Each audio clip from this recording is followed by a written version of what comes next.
And then we know we're good to go. Good evening, everyone. It is 7:03, and we're calling tonight's meeting of the Environmental and Natural Resources Commission to order. So let's begin with roll call. Commissioner Bryan? Here. Commissioner Buttleman is absent this evening. Commissioner Dozer? Here. Commissioner Miller is not here right now. Hopefully she'll be joining us soon. Commissioner Palzer here, and Commissioner Redmond? Here. Excellent. Then let's take a minute to look over tonight's agenda as submitted. Are there any additions or corrections to the agenda? Madam Chair, no staff changes. Excellent, thank you. So if there's no changes from the commission, if there could be a motion for approval of the agenda as submitted. I'll move to approve. Moved by Commissioner Redmond. Is there a second? I can second. Seconded by Commissioner Bryan. All in favor of approving the agenda as submitted, say aye. Aye. Aye. Any opposed? Ayes all for that one. All right, next up, approval of the minutes from our August 16th, 2021 meeting. The notes are included, or I'm sorry, the minutes are included in our packet for this evening. Are there any additions or corrections that need to be made to those? I thought they looked pretty good. It was good to be back in person for that meeting. Even though the minutes aren't that lengthy, I feel like we covered some good stuff, but no changes or additions that I thought were needed either. So in absence of any changes, is there a motion to approve the meeting minutes from Monday, August 16th, 2021 as submitted? I'll motion to approve. Motion made by Commissioner Dozer. Is there a second? Second. Seconded by Commissioner Redmond. So all in favor of approving the minutes from the August 16th, 2021 meeting as submitted, say aye. Aye. None opposed and none abstaining based on our attendance this evening. So that brings us to agenda item number, ooh, this is fun. It's agenda item 6, but really it's number 5. Right? Yeah. Unfinished business and new business. So I don't know which order we need those on the agenda, but the next item is new business, wetland buffer variance for a new single-family house at 1091 County Road C. Staff. Thank you, Madam Chair, members of the Commission. Sorry about that. I just noticed that on our agenda. I'm in a new department flying solo now, so I'm going to have to do a little bit more careful proofreading on my own. I apologize for that. I like to switch those up sometimes because, you don't want to go through a big, long item, new business or something, if you have this little unfinished business thing. So therein lies my issue. So sorry for that confusion. But tonight, we are here for agenda item, I guess would be 5, and that's new business. We're discussing wetland buffer variance for a new single-family house at 1091 County Road C. And I do have on the overhead here the location map, and you can see that this lot is located just north of County Road C and south of Coleman Lake, and you see that there is a wetland along the edges of the lake that creeps into the lot in itself. And we are hearing from the applicants, Katie Scherer, I may have not pronounced that right, and Justine Haynes, and their architect is here as well. And I wanted to first kind of go over the historical nature of the lot. There was a house on this lot that was 83 years old, and you can see the survey from a few years ago when that house was still there. You can see the wetland buffer comes into the lot, and the house is located kind of not closer to the road than one house, but not further back from the road than the other house. And here is a perspective that I grabbed from Google Maps. It still had that old house, but you can see it was kind of an old cabin, really small. So Earlier this year, the city of Maplewood approved a demolition permit for removing that house from the lot. And now Katie and Justin own the lot. And they had a wetland delineation completed on the property. And this shows that wetland line, which for a Manage A wetland, our city code requires a 75-foot wetland buffer when the Manage A wetland is adjacent a lake. And you can see that the backyard has been historically mowed grass and even mowed, within to the wetland itself. So that's something to note here. I was out there last week and I took some pictures, and from this perspective, we're on County Road C, and you can see the lot itself and then the house on either side. And then from the backyard, looking towards the lake, you can see there's quite a drop from where the old house used to be to the backyard. And then this is looking up from the lake. Again, you can see that hillside. So Katie and Justin, I'm sorry. Grabbing my notes here.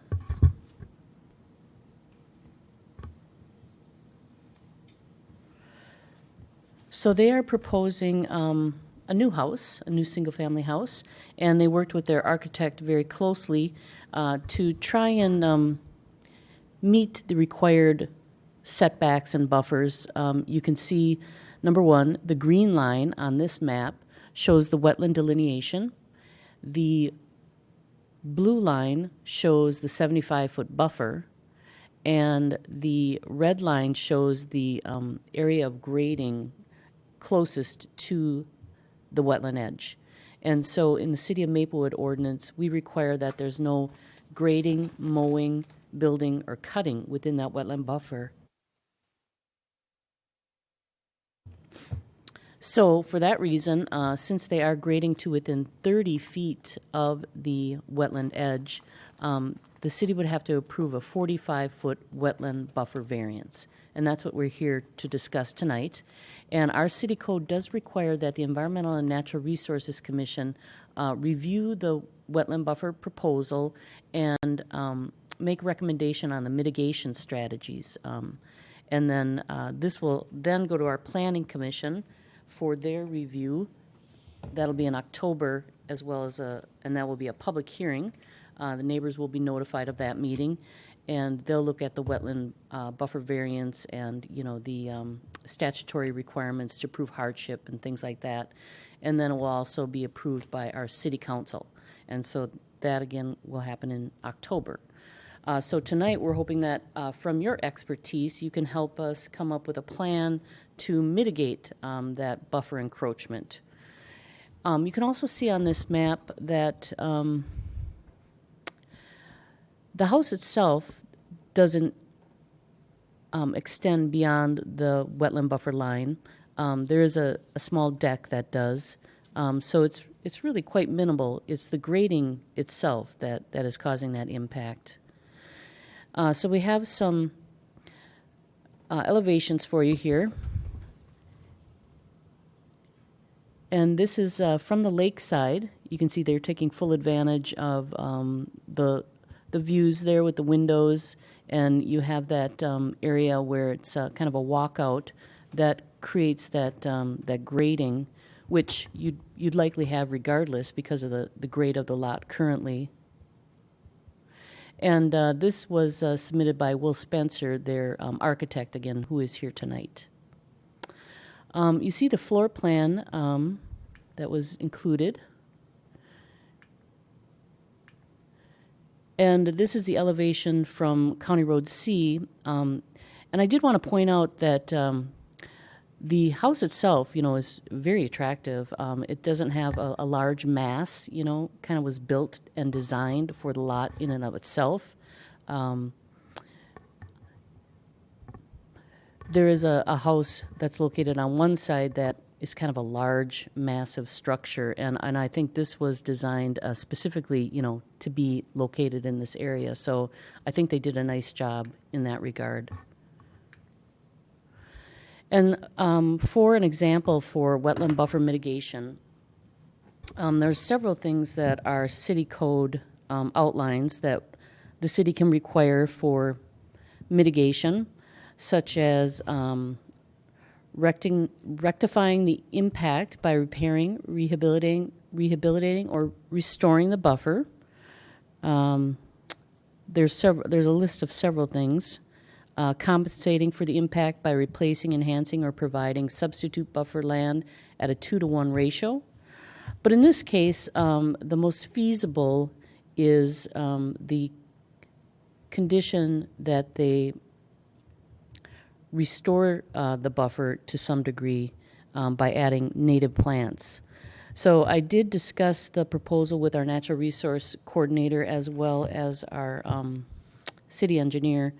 And because of the grade of the lot, they feel that adding the wetland buffer plants next to the wetland edge would capture most of the stormwater. Like there's not a possibility of creating rainwater gardens to capture the rain because of that grade. So I wanted to show you, number one, an example of a similar wetland buffer planting plan that the city approved. So you can see this lot, they're building closer to that I guess it's a managed sea wetland.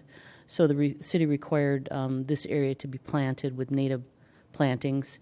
And they worked with the landscape company who specializes in native plantings and submitted this plan. And I think we went through maybe a few variations, but this shows you the general idea of what the planting plan might look like. And of course, this is not very detailed because it doesn't call out the species or the spacing and things like that. But for the applicant's purposes, I wanted to represent this so they knew what the city is really looking for. And the city would require this prior to issuance of a grading permit so that we'd see the plan and take in that escrow to ensure that the native planting would happen after the house was constructed. So with that said, tonight, city staff is recommending approval of the wetland buffer variance at 1091 County Road C, and in particular, requesting that the Environmental Commission make a motion to approve the mitigation strategies that are outlined in the staff report, and that is found on page 1, with a condition that a wetland buffer mitigation plan be submitted that will include 1,000 square feet of native plants. And how I came up with that 1,000 square feet is I was trying to consider what type of impacts this is having and what would be, something that would make a difference. And as you can see here from this wetland delineation, I estimated the land area that is currently mowed grass that's located within the actual wetland, and thought that would be a fair thing to use that square footage, which is 1,000 square feet, and make a requirement that the buffer plantings be that 1,000 square feet. And the architect did submit this plan, which shows initially the rainwater gardens located on either side of near the wetland edge. You can see there. So what we'd be looking for is a strip of buffer land, and of course they'll likely want a dock in the future, and that's permitted per our wetland ordinance and DNR rules. So you'd want to keep some spacing in the middle there to access that dock. Those reed canary grass, it does go out quite a ways, and but most of the homes on Coleman do have docks that are built out, usually on piers or something, or floating out to the lake itself.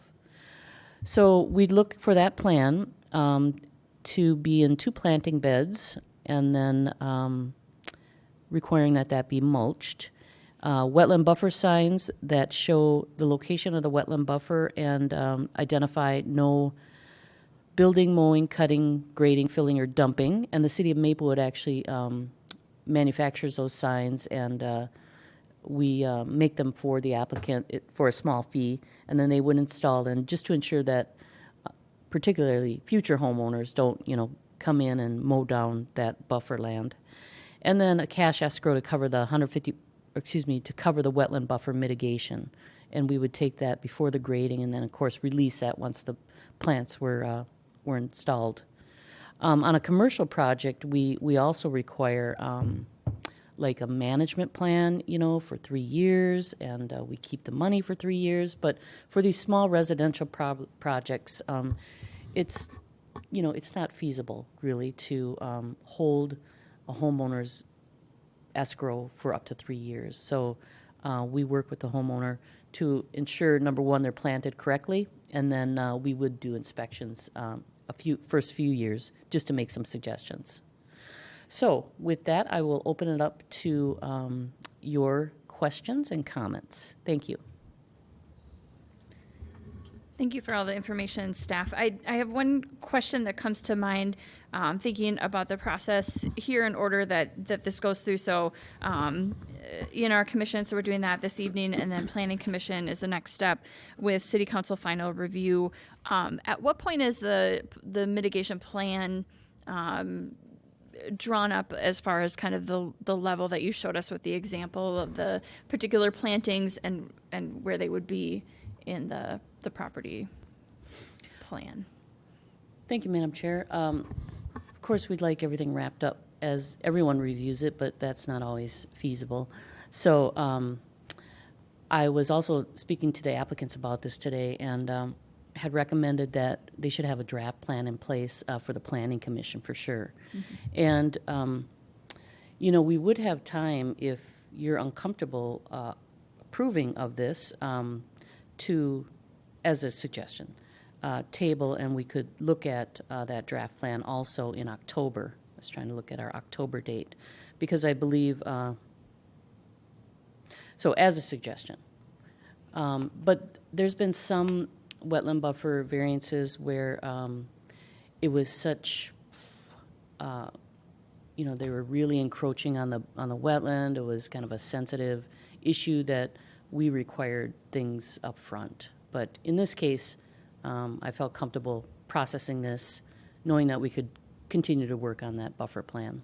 All right. Thanks for clarifying that. I was remembering over the years ones that we have reviewed and having some different plans, like a little bit greater or a little bit more detailed picture of what that would look like.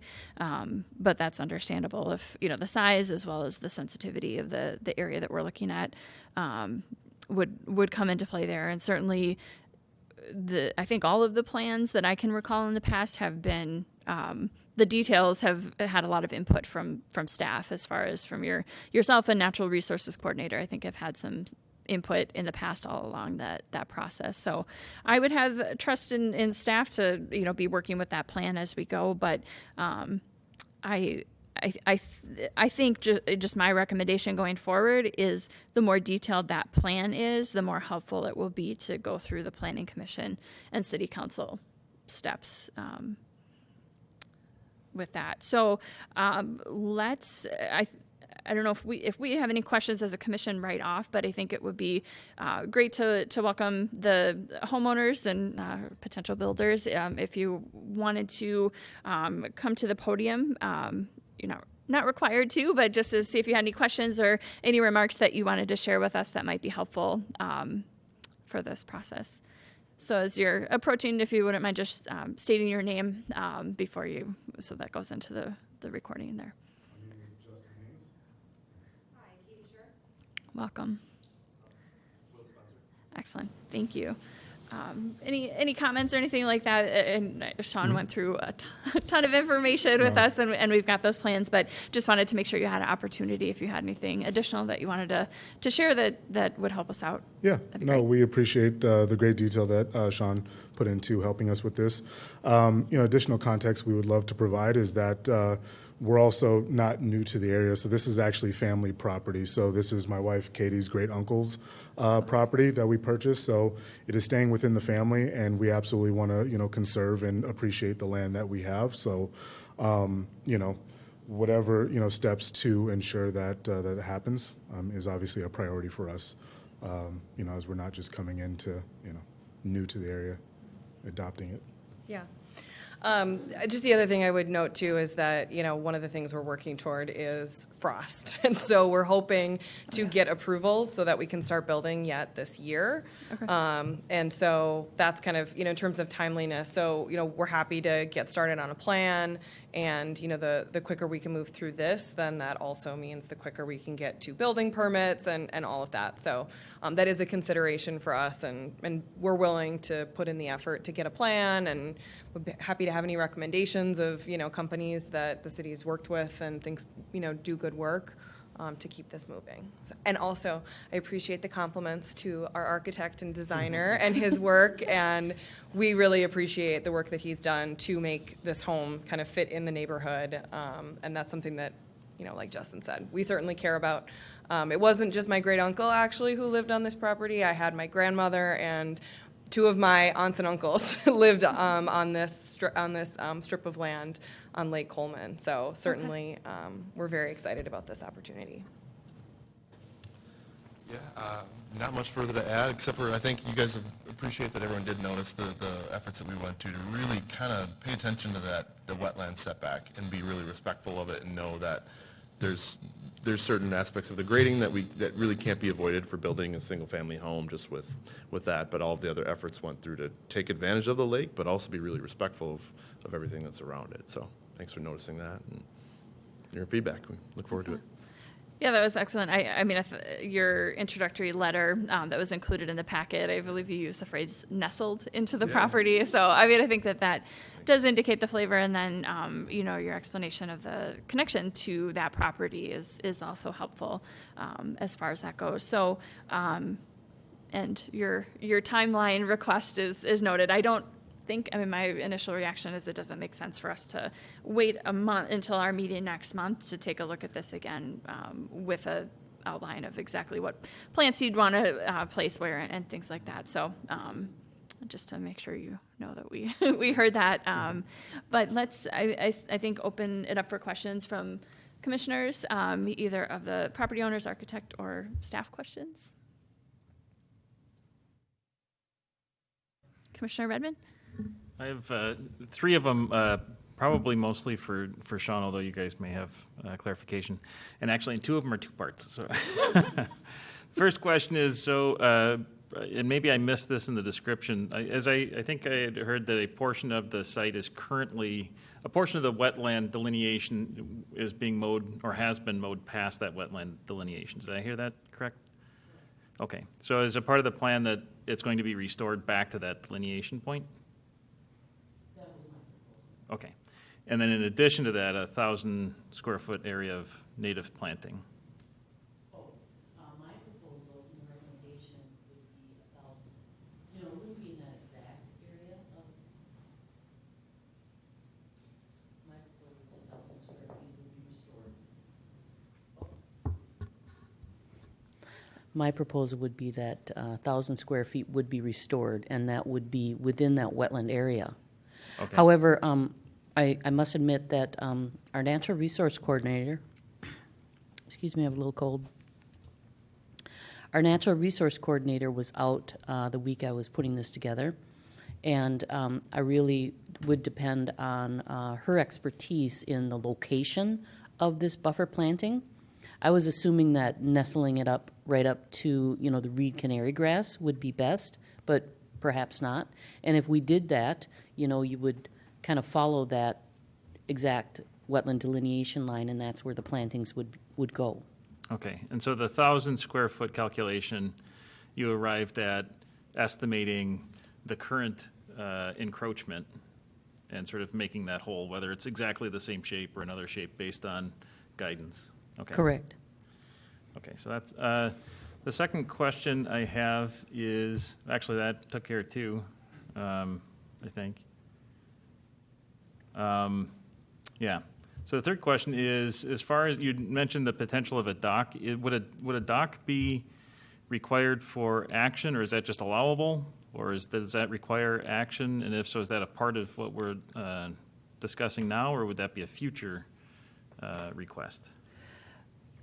Madam Chair and Commissioner Redmond, you could make a recommendation or, look at that a little closer in your overall recommendation. Our wetland ordinance, and I knew I should have looked this up, but it does allow a mowed strip within a wetland buffer to access a public water.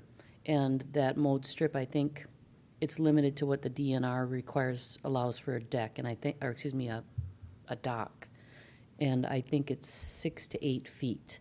But in this case, we worked with a property owner down the way who has this similar setup with all the reed canary grass that goes out, probably 60, 75 feet.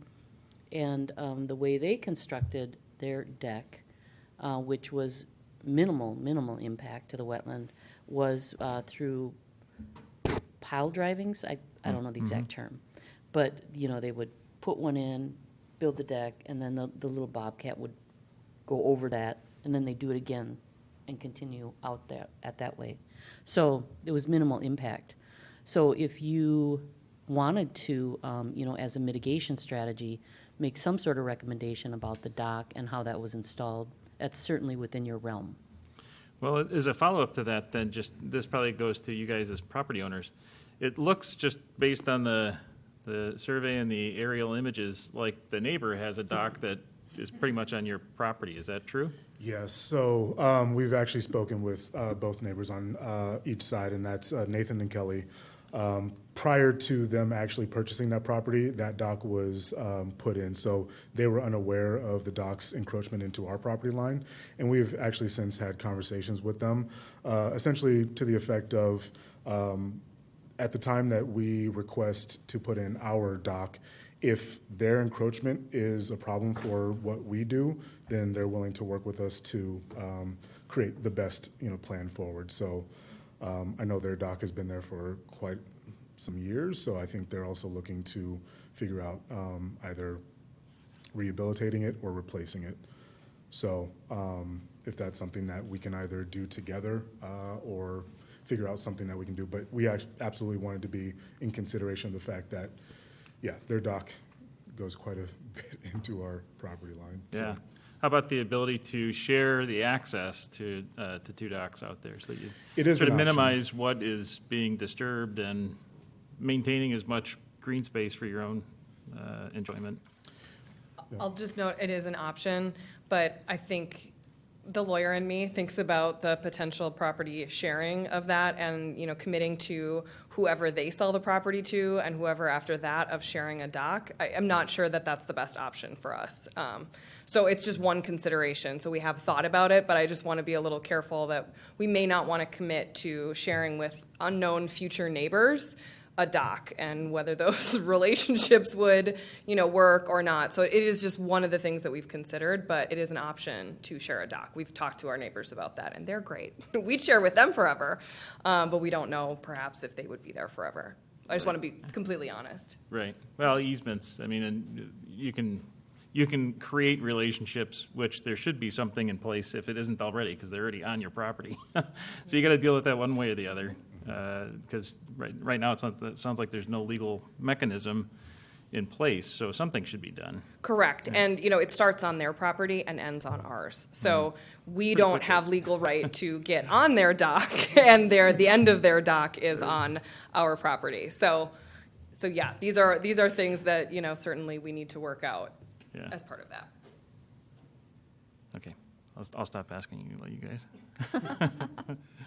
We'll certainly have an opportunity to ask a few more questions. Commissioner Dozer, were you? Oh, I don't have a question, but I'm in the neighborhood, so welcome. And I walk past that property every single day, so I know exactly what you're talking about. And I think the mitigation plan that Sean proposed would be great for that space. So. I'm also just going to say, I'm loving that you are looking at adding native plants to the area. So just I like seeing all that going in, so thank you for making that part of your plan.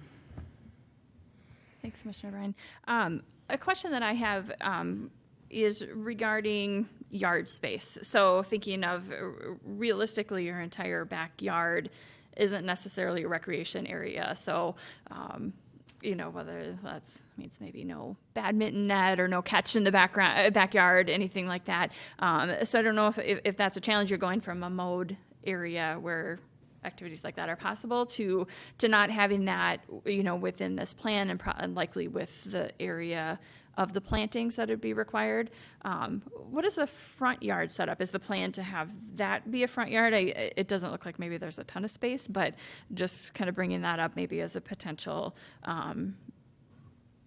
conflict, or at least want to ask or address and make sure that as you're agreeing to the planting plans that's also been considered and thought of. Yep, and we were very intentional about the design, which is why, for the deck attached to the house would be, mainly for socializing, and then we have a small area right under the deck for the walkout, which would be for socializing. So we don't plan to use the backyard for much more than obviously accessing the dock at some point that we put that in. But mainly we love the view, and so being able to appreciate that view from the deck or, from the walkout area, that is the main purpose of the design. So I think that's mainly intentional. Makes sense. And kind of then maybe a follow-up question, regarding the view, you're improving the view, like your backyard probably has a little bit more of an attractive look to it in feel with the wetland and feel with the lake view as well. So, Yeah, one other thing I'll just add is that, Sean's been out there, it already slopes. So Yes. it's not like it's this beautiful, flat area where you can No set up a tennis volleyball court court. there, yeah. No, it already has that grade that, that's kind of goes down. So I think we already, that's what I think of when I think of that property, is that grade down. So we were not planning to, change that. So it really, we don't really feel like we're losing anything, and I think having that, having it be more intentional of what is planted there will be a nice addition. okay. All right. Thank you. Commissioner Redmond gave a hint that perhaps he had follow-up questions. No, Did you- I think I've got it. Okay. So I think then, barring further questions, maybe just a brief discussion, just wanted to get a feel for, are you guys ready to move forward with a motion? Okay.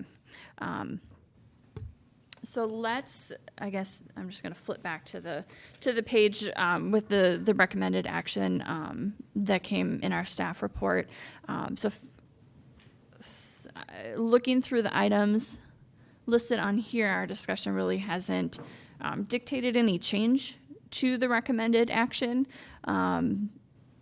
I think that the recommendations of staff make a lot of sense. I think that the understanding within that and a requirement, eventually is that there's a plan that's approved by staff as far as what those plantings are. I'm hearing a commitment to get those firmed up as you're going along, just to make sure that that process of going through Planning Commission and City Council is a little bit easier for you guys. So if what I'm understanding is the same as what you guys are feeling, maybe is someone ready to make a motion on this? Yeah, I'll motion to approve. All right, it's been motioned by Commissioner Dozer. Is there a second? A second. Seconded by Commissioner Bryan. So let's go ahead and take a vote on that. All in favor of approving the wetland buffer variance per the recommended actions outlined in our staff report? All in favor, say aye. Aye. And any opposed? Nay. Okay, so we have 3 ayes, 1 nay, so the motion does pass. So this will move forward to the Planning Commission next with the encouragement to continue to work with staff on that plan. You're welcome. Do I have that correct? Thank As I'm you, yes. recapping that? Okay, thank you, staff. And this will go to our Planning Commission on October 19th, and they'll look at the, again, statutory requirements of a variance, which is outlined as a practical difficulty. Why would the city of Maplewood approve this homeowner to build a home closer to the wetland buffer when other homes have to maintain that buffer. And what is that practical difficulty? So they'll look at that, and likely that it's a pre-existing, non-conforming kind of wetland buffer already mowed, so on and so forth. And that'll be a public hearing where we will notify residents within 500 feet of that property. And then it will go on to our city council for final review on October 25th. And so we have plenty of time in between now and the planning commission to come up with a plan for that wetland buffer planting. So some more details for our planning commission to look at as well. So thank you. Thank you. All right. Okay, so that wraps up our new business item. And then unfinished business is the next agenda item. We don't have anything under that, nor with visitor presentations or commissioner presentations. So unless I've missed something or something has come up in the last few minutes here, that brings us to staff presentations. Thank you, Madam Chair, members of the commission. So I have this is fun. We're getting more events back. Look at this. So I wanted to update you on the fall cleanup campaign. So we, for the last probably 7-8 years, have been partnering with our trash hauling company, Republic Services, and we offer the reduced price bulky item collection. And that's throughout the month of October. And then we started this back when we organized our trash hauling, and we used to have actually a spring cleanup and a fall cleanup. They were both at Aldrich Arena, and it was just a lot of work to coordinate those two cleanup events. So once we had an organized collection system, of course, Republic Services does the curbside collection year-round, but we want to promote it in one concentrated month. So we do that in October. And then we also use that as a way to do some education and outreach with the residents on, reducing, recycling, and reusing. So that's one opportunity during the fall cleanup campaign is the bulky item collection. And residents would contact Republic Services directly to get that scheduled. The second is this partnership we have now with Ramsey Washington Energy and Recycling. So, of course, Ramsey and Washington County purchased the Energy and Recycling Center in Newport, and it is that organization that's working on some pilot projects to collect mattresses.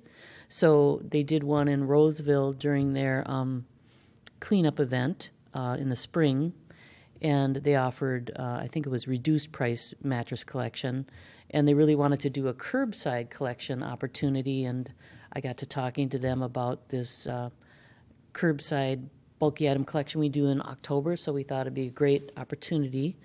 So they're offering free mattress collection, so that, again, that's funded by Ramsey County through the Energy and Recycling Center, and then it's offered by Second Chance Recycling. So they'll come out with their trucks, take up to 4 mattresses or box springs combination, up to 4, and that'll be throughout the month of October. And then they recycle every portion of that mattress, which is wonderful. I'd like to schedule a tour there sometime, Second Chance Recycling. We worked with them during our spring cleanup. But, during the bulky item collection with our hauler, those mattresses aren't recycled. So it's a great opportunity to try and, of course, recycle as much as we can. So, Did you say mattress and box spring or just mattresses? And box springs. Okay. Yeah. And is that something where people would need to arrange individual pickup? Like they're not driving the route and just checking if Right. mattresses are.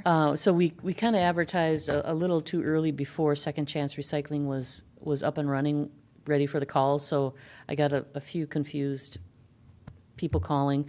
But we've come up with a system now, and it's on our website, www.maplewoodmn.gov/cleanups.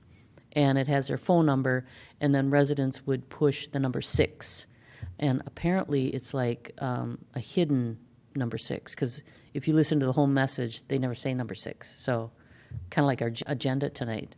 So Got to keep people on their toes with I don't numbers, know. you know? I didn't want to pass up the opportunity for free mattresses for our residents, so a few little hiccups along the way here. They also have an email address where people can schedule that. That's excellent to see, just even driving here, knowing that this was on the agenda. I think I saw like 3 mattresses in ditches, like along my drive. I mean, it seems like that's the most common thing that's just that and tires, I guess. Maybe what tires are common as well, but maybe just because I was looking for it, knowing that it was on the agenda, just on my drive here, saw 3. Oh my gosh, well, Hopefully this is an outlet where they can go instead. make sure and call our Public Works Department. We don't want trash on our streets, so Well, I should say I was driving from Bloomington to Maplewood. call so their Public Works I Department. went through multiple cities on my way here, so Yeah. I don't think Maplewood Public Works would be responsible for where I saw this. Yeah, illegal dumping is a real problem, and we saw a lot of it during the COVID shutdowns. That's why these types of programs are really important. What's been the outreach to get people to look into the phone number or the website? Well, we did one article so far during our September Maplewood Living, and again, always crunch time, and I didn't have all the details right. But now in our October Maplewood Living, you'll also see another article with more details, and then it's on our website. With the press number 6? Yeah. The correct information is out there now. And then the third item is this free shredding event. So we'll hold that on October 9th at Aldrich Arena. Shredding or shredding? Boy, I have got to hire a proofreader. That's it. Remember, we're testing the waters. I'm running solo. I'm writing a note. Proofread better. Yeah, we will not be shedding. We'll be shredding confidential documents. Confidential documents. And we normally had offered this during our spring cleanup, but what we found during our this year's spring cleanup, because of the COVID shutdown and we had to cancel the 2020 cleanup, we were so overwhelmed with material. The cars were just backed up, and the poor people who were trying to get in just for the shredding, they really couldn't. And so everyone else was overwhelmed, and the shredding truck sat vacant. So it's probably a good idea to separate the two. And so we'll hold this in connection with Ramsey County's Household Hazardous Waste Collection. That's also held during the month of October as a satellite site at that Aldrich Arena. So these are the opportunities during our fall cleanup campaign. And then on our website, I also have a list of any type of item you can imagine you want to get rid of and where you can recycle, dispose of that for free or reduced cost. And then, of course, Ramsey A to Z. It's a great resource as well. So thank you. And, I should mention, if anyone is interested in volunteering to help at this shredding event, I'll send out an email. It's not like we have to do much except wave to people as they, go that way. But it's a great way to get out and help the community and meet some of your neighbors. The second item here is Harvest Park Natural Seed Garden Open House. So I don't think a lot of people are familiar with this. So it was about 3 years ago, that the city of Maplewood, actually, it was originally planned for a farm training garden. The city was going to lease up to 5 acres of Harvest Park, but that kind of fell through. And then Urban Roots came in and said, we could utilize the land, plant native plants, harvest those seeds for restoration projects.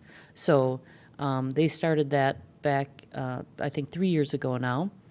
And it's just beautiful this year, all the native plants. And I thought, well, we need to spotlight this and let our residents know about this. So Urban Roots, they work with youth groups to kind of put them to work and get them some experience with native plantings and natural resources, and so it's a great project.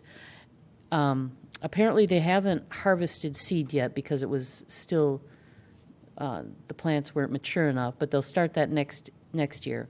But during this open house from 5:30 to 6:30 on October 7th, you'll meet a youth group out there, and they'll give us an example of how they will harvest the seed.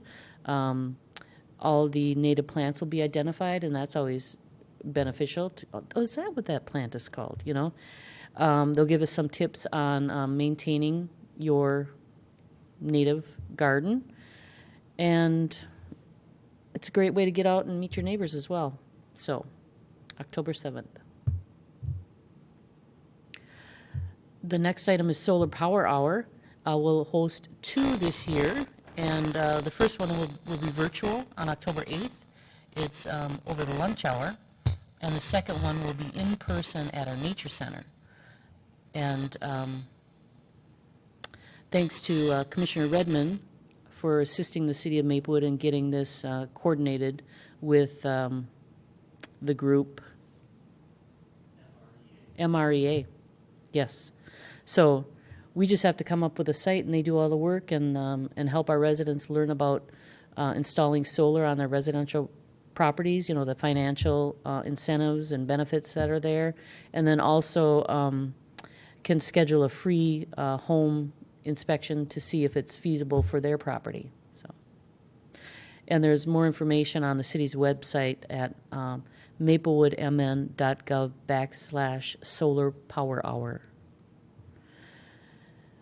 And I wanted to update you on the commission vacancies. So some sad news that Commissioner Buttleman has decided not to re-up his term on the Environmental Commission.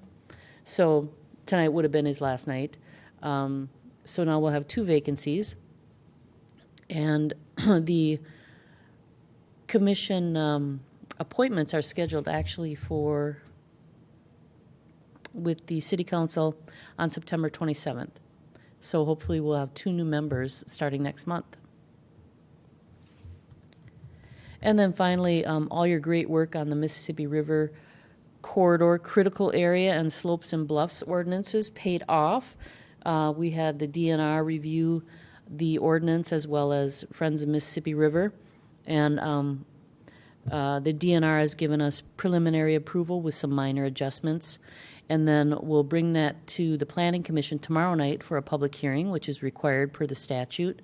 The City Council will review that on the 27th, and then it will go to the DNR right on time, October 1st. We're very good at meeting our deadlines.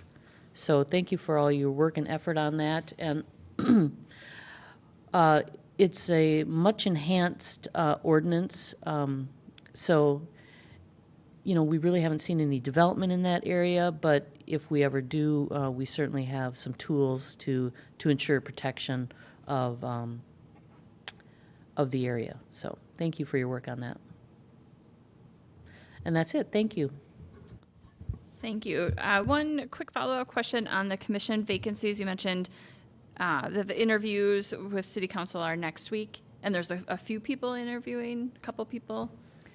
The report I received was that there was quite a few applicants, but there's other commissions, so I wasn't real clear. Okay.